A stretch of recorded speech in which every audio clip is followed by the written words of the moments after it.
গত বছর বা বছরগুলোয় প্রেমে ছ্যাঁকা খেয়ে এই নতুন বছরে আর কারো প্রেমে না পড়ার রেজলিউশন নিয়ে ফেলেছেন? ভুল করেছেন।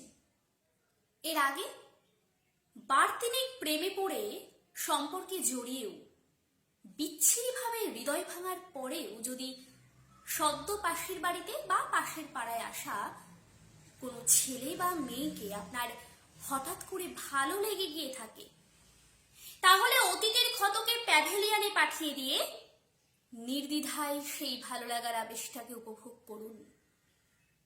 পরীক্ষার সিলেবাসে খুচরো ফাঁকির বিনিময়ে আপনার মনটা যদি প্রতিদিন তার কথা ভাবতে চায়, তাহলে মনকে একটু আশকারা দিন।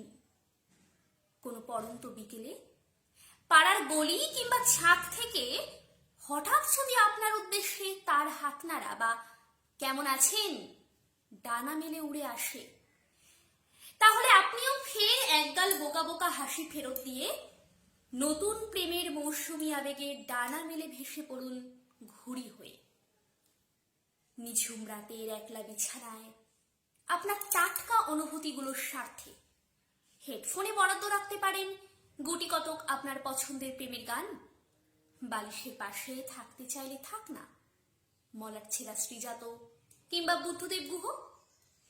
এর আগে হয়তো ভুল মানুষজনের জন্য অনুভূতি বিনিয়োগ করে জীবনে লোকসান করেছেন বারংবার, কিন্তু তবু আপনাকে ঝুঁকি নিয়ে আবার এগোতে হবে।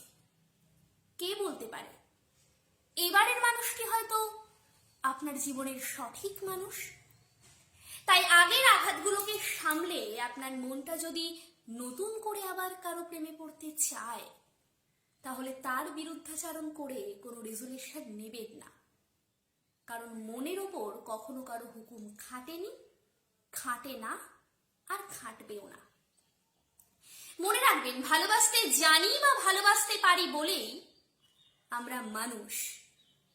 তাই প্রেম ভালোবাসার রাস্তায় যতবারই হোঁচট খায় না কেন, আমাদের উঠে দাঁড়িয়ে নিজেকে নিঃস্ব করে আবার এগোতে হবে।